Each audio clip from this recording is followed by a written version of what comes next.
நபி இப்ராஹிம் அலைஹிஸ்ஸலாம் சிறுவயதில் இருந்தே உண்மையை தேடினார்.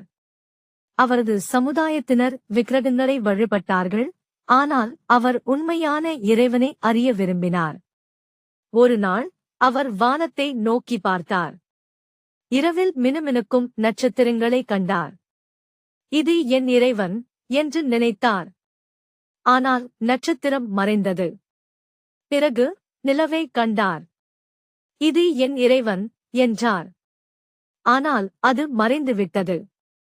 மறுநாள் அவர் சூரியனைப் பார்த்து, இது மிகப்பெரியது, இதுதான் இறைவன் என்றார். ஆனால் சூரியனும் மறைந்தது.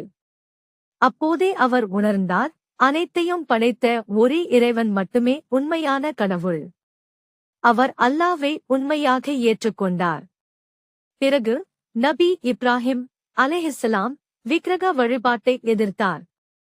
மக்கள் அவர் சொல்வதை கேட்டால் அவர் மீது கோபமடைந்தனர். அவர் நகரத்திலுள்ள பெரிய விக்கிரகங்களை உடைத்துவிட்டார், ஆனால் பெரிய ஒன்றை விட்டு வைத்தார். மக்கள் வந்தனர், யார் இதைச் செய்தார் என்று கேள்விப்பட்டார்கள்.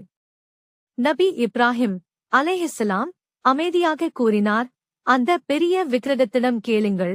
மக்கள் சிந்தித்தனர், விக்கிரகங்கள் பேச முடியாது. அவர்கள் உண்மையை புரிந்து கொண்டார்கள். ஆனால் சிலர் கோபத்துடன் அவரை தண்டிக்க நினைத்தனர். அவரை நெருப்பில் எரிக்க ஏற்பாடு செய்தனர். ஆனால் அல்லாஹ் அவரை பாதுகாத்தார். நெருப்பு குளிராக மாறியது, அவர் பாதுகாப்பாக இருந்தார். இதனால் பலர் அல்லாஹ்வை நம்பத் தொடங்கினர்.